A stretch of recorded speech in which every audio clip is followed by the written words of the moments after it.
Perfect. Hey, Adrian. How are you? Hi, I'm fine. Nice to meet you.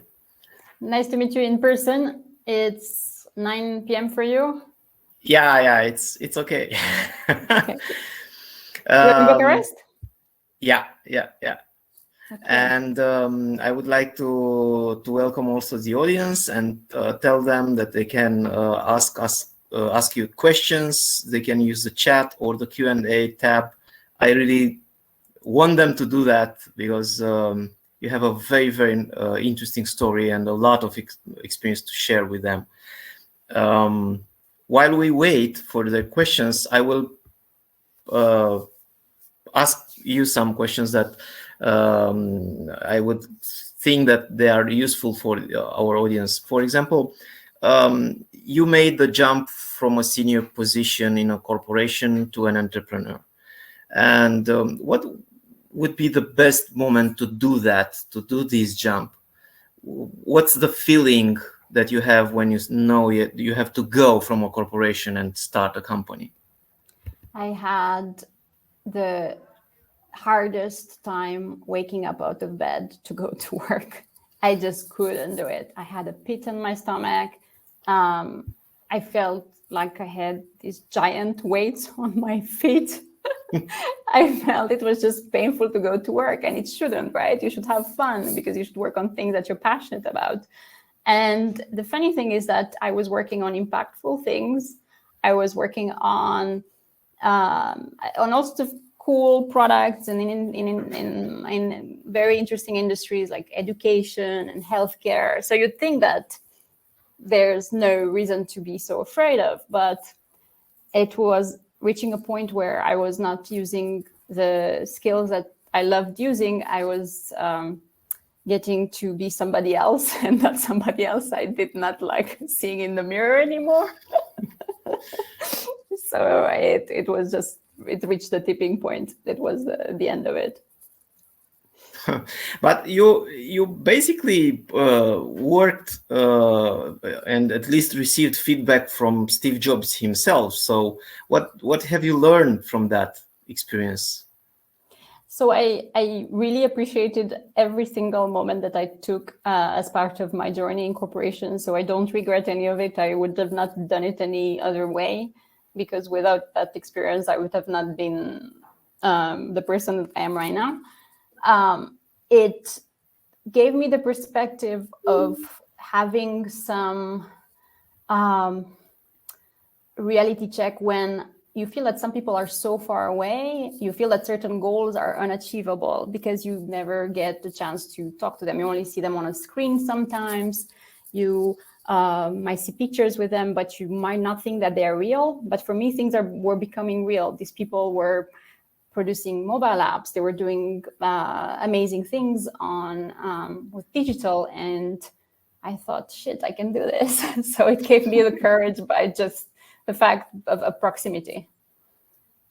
One of the questions from the audience is, during your session, you've mentioned that you and your husband came with the idea and started implementing the idea in 2016 in France.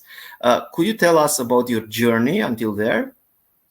So my husband is a serial entrepreneur. So he started several businesses, and I don't recommend people to start businesses with their spouses. I think it's a really bad idea, unless you have a very good method for handling conflict, and unless you have a very good trust in each other and the decisions that you make. Because without those two together, it's a recipe for disaster.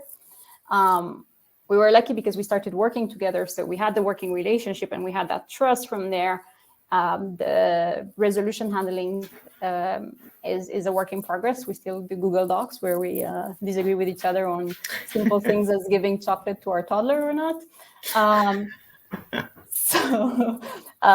So it's constantly a work in progress. But the two skills that we both had, the two respective skills, and the reason why it worked in 2016 is that I love the creation of the software product, how the product looks, how the product behaves, how the product is built, and the velvet that envelops that. Whereas my husband likes the operations, the sales, the marketing motions, and strategy, venture funding, all the other things that come with a startup that I was not exposed to before that. And that's what created such a good opportunity for us to start that in 2016. We just started with something that was very niche and very relatively easy to solve for at that time. It came to us because he was running sales at a telecom company and he couldn't get his salespeople to do the things he wanted them to do. So he started a company in tech to help them. And that's how we uncovered all sorts of use cases that people would pay money for. And that's like the key. Get people don't build things for which just your mom says it's a good idea. You have to build things that people are willing to say, yes, I'm going to pay money to solve this for me, and I want to do it tomorrow. And we did things that were unscalable. We did one-offs for one company and then another one-off until it became a platform. But from the beginning, we had people pay us up front. From the beginning, we made it clear that it's not pro bono work. No, that's a great idea. Many are too shy to ask for money and then don't understand why they are broke. Yeah, it's a delicate thing to do, but at the same time, we're all salespeople. So unless we don't hone that particular skill, we won't be able to get to our goals, whatever those goals are, whether it's growing our careers or doing things on our own or something different. Related to that, a question from Tiberiu Gioca. How did you increase the awareness of the product? And how do you reach new potential customers? At the beginning, it was unscalable, where myself and my husband, we would go to people and in person and say, hey, buy this from us. We've done it. Don't you need it? And it turns out that it was something that people needed. So we would go to industry events in person. We would explain what we do, and we would ask them if they want to see a demo. So it was very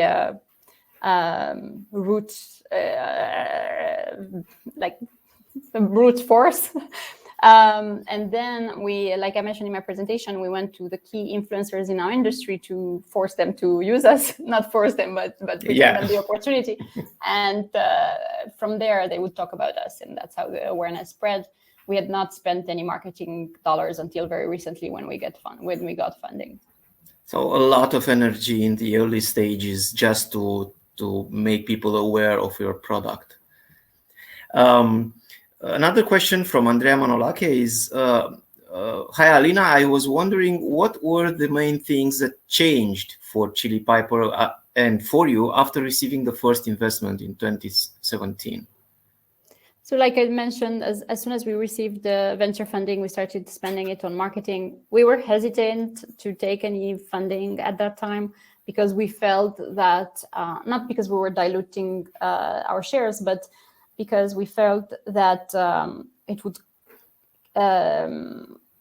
force us into taking decisions that would not be necessarily good for the company, because we didn't.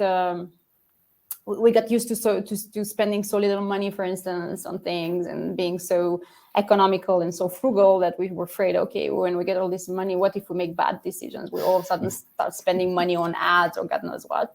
But actually, looking back, I feel like we should have taken even more funding and even more aggressive on our marketing efforts and our awareness and creating an even more buzz, and not be afraid to be gutsy, because it paid off. So marketing is extremely important, but let's talk a little bit about the team. You went from 2 to 150 or even more? Yeah, I don't know. It grows every day when I look on Slack. In this area, what changed a lot for you, and what was your main, I don't know, not problem, but the main thing that you had to change while growing as a team? Every growth step, there's a new, not obstacle, but there's a new thing that comes up. So every step change creates a different environment to work and a different mindset that you have to think about, such as career progression plans for your team, and making sure that the goals of each individual aligns with the goals of the company, that everybody's motivated and working on the correct things, that they're actually thriving on the things that they're working on, that they have the right manager. Do people even need managers sometimes? Maybe it's better that you let them to self-organize. So it's very interesting. It stretched me a lot in that those were things that I had no idea how to handle before. So I just do what I did in school, which is just overwhelm myself with information that I read in books and online, and then realize that in practice, those books might not be applicable to my philosophies, or they may not be applicable to our industry, or they may not be applicable to the persona that we cater to. So it's an adaptation, a constant adaptation of what I read and how the market is evolving, and what I've been exposed to previously in other organizations. But my hope is to create a structure that where we can hire anyone remotely, and that we can work independently well on things that we love to, but at the same time have a structure that allows us to organize ourselves in a most optimal way. So it's a constant pull and give. So talking about structure, you have a very interesting way of doing things. You don't have a big headquarter and then everybody is there. Can you elaborate on that a little bit? How does remote and working and flexible working help your organization, even in this phase, which is fast growing? So in 2006, when we chose to be remote, it was before it was trendy to be remote. And the reason why we did that at that time was because we felt, one, that we can hire smart people anywhere. We don't have to be constrained by geography, especially in New York. If we were to go out and hire from New York, at that particular stage of our company, it would have been very, very hard for us to be competitive on talent, because you get Google and other companies in tech here that offer very large bonuses out of school and very large salaries. So for a small startup like ours at that time, it would have been impossible to compete. So we felt, okay, we're both from Europe, then we should go there and start from there. So that was one of the reasons. But the other reason, which is even more important than the first one, is because I personally love to travel a lot. So when I worked before for other companies, I just felt so trapped from 8 o'clock to 6 o'clock when I was working. I was at my desk and in this position, and I hated it, because it was not like creativity is going to hit me at the desk and surrounded by neon lights and being miserable without being out in the sun and without exploring all this beauty that the world has to offer. And I would have to beg for vacation and have lots of plans, and just made no sense. So I said, if I ever want to be happy, for sure, I want to be wherever I want. I want to be with the sun. I want to work where I feel productive, not where this cement building wants me to be at this particular moment in time. So as you grow as an organization towards the unicorn status, do you think that you will manage to balance these things in your organization? And especially, what could help you? What structure do you have in mind for a company that is, global, but still has to have the same culture and everything else? Yes, and that's constantly something that we're thinking how to manage best. It's never perfect. I see that there are companies who have managed to do this with thousands of employees remotely, so it works. but every company is different. Every company has a different culture. So for us, all 150 employees have their goals for the month publicly available to anyone else. So everybody can see what everybody else is working on and what they're striving for in a particular month. And not only that, but they can see if that person had met their goals or not. And that's a very powerful motivator because you have to commit to something, and that something is public. And it's like, even if you're trying to lose weight or if you're trying to become more fit, if you make a public commitment on your Facebook or Instagram that you want to get fit or that you want to have a specific goal, by making that commitment to yourself in front of other people makes you more likely to stick with it. But at the same time, just being exposed yourself, even if there was like no social pressure around it, even if you were to expose yourself with that goal day in and day out, studies show that you're more likely to take the right actions at the beginning of the day and have a better compass. Okay, another question from the audience, from Tiberio. If you were to start in Romania, do you think you would have grown with the same speed? So it's a very interesting question. We actually started hiring salespeople in Europe and starting the sales motions for Europe as well, in addition to US. And what we've observed is probably what you're observing as well, is that it takes much longer for European companies to make decisions. So when a typical sales cycle of, I don't know, let's say 3 weeks in Europe can take 9 weeks. And not only that, so the sales cycle is much longer. And not only that, it's much more intricate in that there are many more people involved in the decision making. It's not like a straightforward, John is responsible, he's going to approve. It's so many people in that particular company that need to make decision.